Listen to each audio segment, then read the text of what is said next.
வணக்கம் மக்களை, நான் தான் உங்கள் மாடி தோட்டம். இன்றைக்கி ஒரு பிஸ்னஸ் ஸ்ட்ராட்டஜியை பற்றி தான் பார்க்க போகிறோம். அதுக்கு முன்னாடி நம்ம பேஜை சப்ஸ்கிரைப் பண்ணாதவங்க சப்ஸ்கிரைப் பண்ணிவிட்டு இந்த வீடியோ பிடிச்சிருந்தா ஒரு சின்ன லைக் மட்டும் கொடுத்துருங்க மக்களை. என்ன இந்த விஷயம் அப்படின்னு கேட்டிங்கன்னா, இப்போ மார்க்கெட்டில் வந்து புதுசாக மார்க்கெட் போகிறீங்க பார்த்தீங்களா மக்கள் வந்து.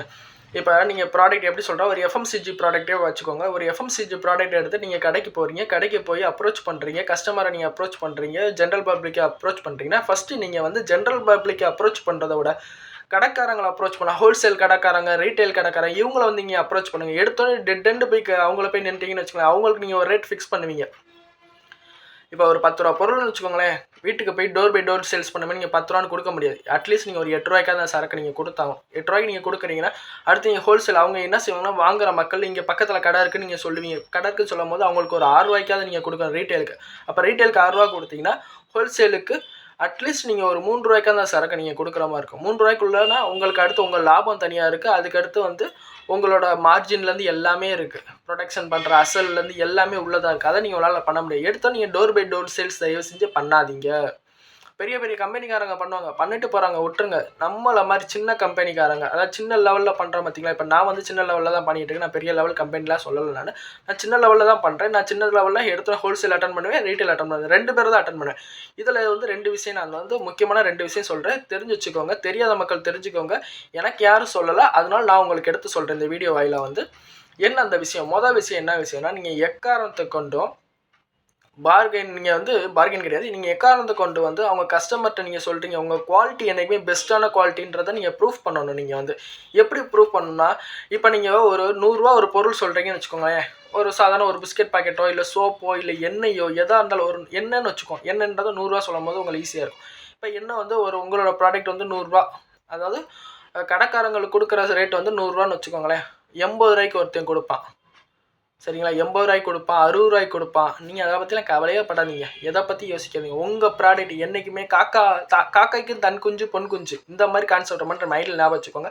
நீங்கள் போய் அப்ரோச் பண்ணுறீங்க, அப்ரோச் பண்ணும்போது அவங்கள்ட்ட ஒரு மொதல் வார்த்தை, என்னோடதில் குவான்டிட்டியில் என்ன மாற்றம் வேணால் பண்ணுவேன், குவான்டிட்டியில் என்ன மாற்றம் வேணாலும் பண்ணுவேன், ஆனால் குவாலிட்டியில் நான் மாற்றம் பண்ணவே மாட்டேன். மித்தவங்க என்ன ரேட்டு கொடுக்குறேன் எனக்கு அதை பற்றி கவலை கிடையாது. என்னோடய ரேட் இதுதான்.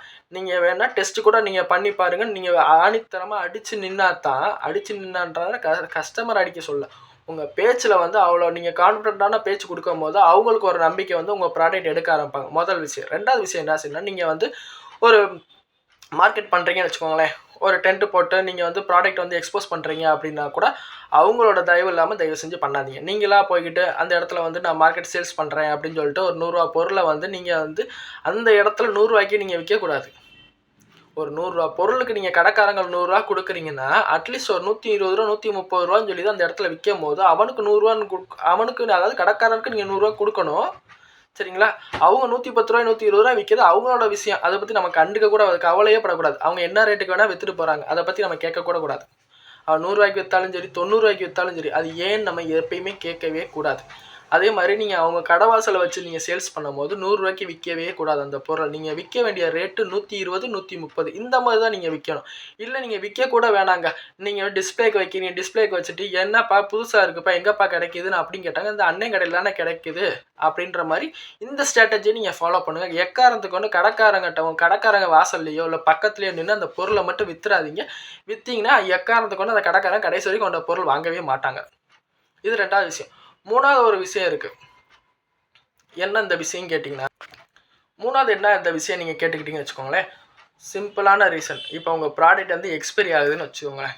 உங்கள் ப்ராடக்ட் எக்ஸ்பைரி ஆகுதுன்னா கடைக்காரங்க கண்டிப்பாக உங்களை அப்புறம் கேட்பாங்க, என்னப்பா ப்ராடக்ட் எக்ஸ்பைரி ஆச்சு என்னப்பா பண்ணுறது அப்படின்னு கேட்கும்போது சிரிச்ச முகத்தோட நீங்கள் எப்படி சரக்கு இறக்குனீங்களே அதே சிரிச்ச முகத்தோட தான் நீங்கள் சரக்கு வந்து ரீப்ளேஸ் பண்ணணும். நீங்கள் கண்டிப்பாக நிறைய கம்பெனிக்காக தான் ரீப்ளேஸ் பண்ண மாட்டாங்க. ஏன்னா ஆரம்பத்தில் தான் வந்து ரீப்ளேஸ் பண்ணுவாங்க, போக போக ரீப்ளேஸ் மேக்ஸிமம் ஆஃப் கம்பெனி வந்து ரீப்ளேஸ் பண்ணுறதே கிடையாது.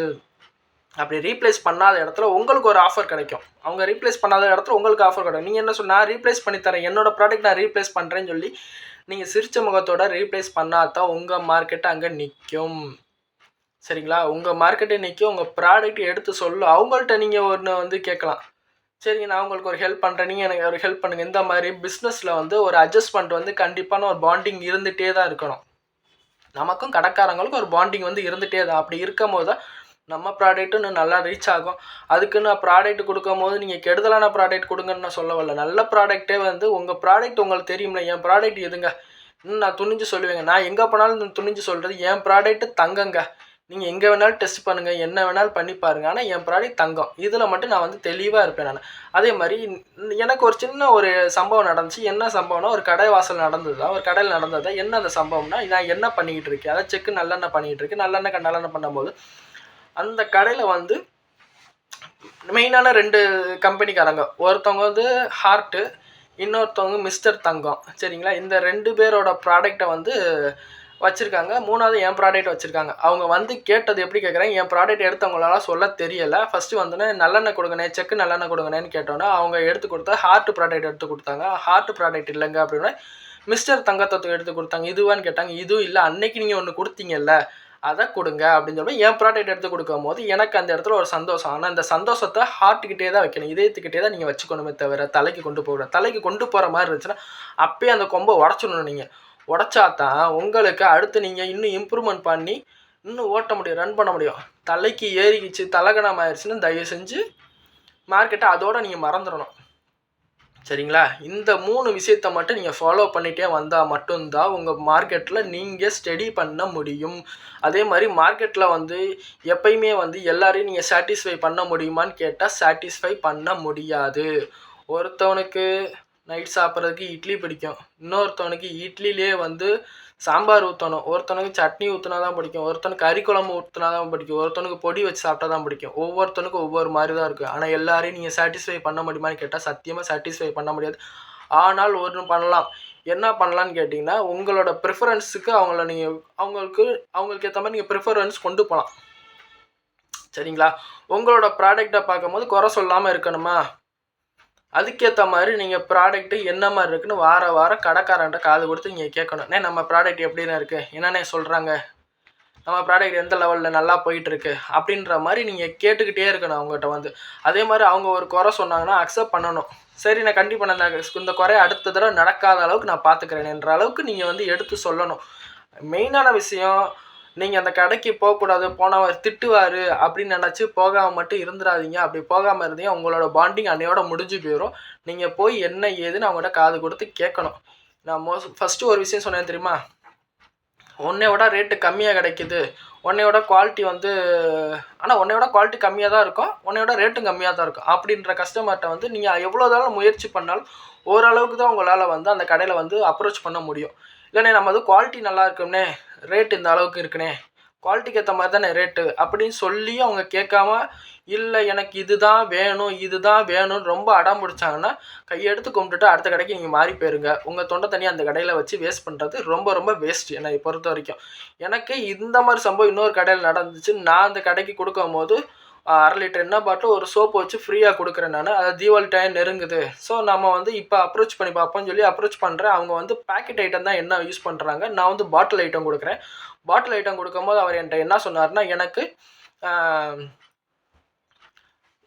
இந்த ஒரு எண்ணெய் பர்டிகுலரான எண்ணெய் தான் எனக்கு தேவைப்படுதில்ல. நான் அவர் 10 வருஷமாக எனக்கு கொடுக்குறாரு, 10 வருஷம் எப்படி கொடுக்குறாரு அப்படிங்க, 10 வருஷமாக ரெடி கேஷில் கொடுத்துட்ருக்காரு. இல்லை நான் வந்து ஒரு வாரம் கிரெடிட்டில் கொடுக்குறேன், நீங்கள் வேணால் அப்ரோச் பண்ணி பாருங்கண்ணே, கொடுத்து பாருங்கள், எல்லா இடத்துல நல்லா போயிட்டுருக்குண்ணே, 10 பெட்டி 15 பெட்டின்னு ஓடிக்கிட்டு இருக்கு, நீங்களே கொஞ்சம் கொடுத்து பாருங்கன்னு சொல்லும் போது அவர் வாங்கினார். 5 பீஸ் வச்சு 5 பீஸு நல்லபடியாக தான் ஓட்டினார். அவருக்கு வியாபாரம் ஆச்சு. வியாபாரம் ஆகாமல் அடுத்து வந்து என்கிட்ட 2 பெட்டி கேட்குற போது 5 பீஸ் வச்ச இடத்துல இப்போ 2 பெட்டி கேட்குறாரு. பெட்டி கேட்கும்போது என்ன சொல்கிறாருன்ட்டா, எனக்கு இன்னும் ரேட்டு கம்மி பண்ணி கொடுன்றாரு. அப்போ நான் என்ன சொல்கிறேன்னே, வாய்ப்பு இல்லைண்ணே, நான் உங்களுக்கு கொடுத்தது ரொம்ப லோவஸ்ட் ப்ரைஸில் உங்களுக்கு நான் கொடுத்தேன். இதுக்கு கீழே போனோம்னா நமக்கு வண்டி வாடகையும் கட்டுப்படியாது, நம்மளோட அசல் ரேட்டு தானே உங்களுக்கு கொடுக்குறேன் அப்படின்னு சொல்லும் போது அவர் இதுக்கு தான் அந்த கம்பெனி வாங்கினேன், அந்த கம்பெனிக்காரங்க நல்லா பண்ணாங்க, நீங்கள் என்ன நல்லா பண்ணலை அப்படின்னாங்க. நம்மளோட அசலையும் மீறி நம்மளால் கொடுக்க முடியாது, கீழே கொடுக்க முடியாது. நம்மளுக்கு ஒரு லெவல் தான் இருக்குது. இந்த லெவலுக்கு கீழே நம்ம கொடுக்க முடியாது. அப்படி கொடுத்தா நம்ம கையை கடிக்கும், இல்லைன்னா கழுத்தை பிடிக்கும்.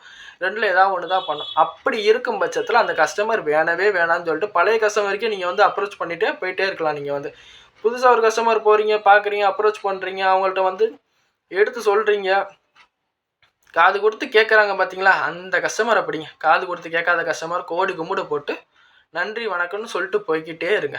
இவ்வளோதான் மக்களை. இந்த மார்க்கெட் ஸ்ட்ராட்டஜியை மட்டும் நல்லா ஸ்டடி பண்ணி மூவ் பண்ணுங்க. ஆனால் எக்காரணத்தை கொண்டும் அடுத்த பொருளை குறை மட்டும் சொல்லி வியாபாரத்தை பண்ணாதீங்க. அந்த பொருள் நல்லாவே இருக்காது, என் பொருள் தான் நல்லா இருக்கும் அப்படின்ற மட்டும் எந்த இடத்துல யூஸ் பண்ணாதீங்க. ஏன்னா நீங்கள் யூஸ் பண்ணிங்கன்னா உங்களுக்கு பின்னாடி ஒருத்தன் வந்துக்கிட்டே இருப்பான், அதே வார்த்தை அவனும் யூஸ் பண்ணுவான். ஸோ எல்லோரும் ஓப்பன் மார்க்கெட் தான், எல்லோரும் எல்லா பொருளும் விற்கலாம். அதுக்காக யாரையும் ஏறி மிதிச்சிட்டு போக வேண்டாம். சிம்பிளாக சொல்லலாம், நான் ஏறி மேலே வந்திருக்கேன் கொஞ்சம் விலைக்கோங்கன்னு வேணால் சொல்லலாம், தவிர நீ குனி நம்ம மேலே ஏறி நிற்கிற மட்டும் எக்காரணத்து கொண்டு சொல்லாதீங்க மக்களே. நன்றி, வணக்கம். இந்த வீடியோ பிடிச்சிருந்தா இந்த வீடியோ கீழே ஒரு சின்ன கமெண்ட் மட்டும் கொடுங்க. உங்களுக்கு இந்த வீடியோவில் எந்த நிறை குறை இருந்தாலும் அது கீழே கமெண்ட்டில் தாராளமாக எடுத்து சொல்லுங்கள், நான் திருத்திக்கிறேன். அடுத்தடுத்த வீடியோவில் ஒரு சின்ன ஸ்ட்ராட்டஜியான லெவல்லையும் போகிறேன், ஒரு பிஸ்னஸ் கண்டென்ட்டையும் போகிறேன். இந்த பிஸ்னஸில் லோ பட்ஜெட்டில் நீங்கள் எப்படி ஒரு பிஸ்னஸ் ஸ்டார்ட் பண்ணலான்ற ஐடியாவும் இது கீழே நான் கொடுக்குறேன். அடுத்தடுத்த வீடியோவில் கொடுக்குறேன் மக்களே. நன்றி, வணக்கம்.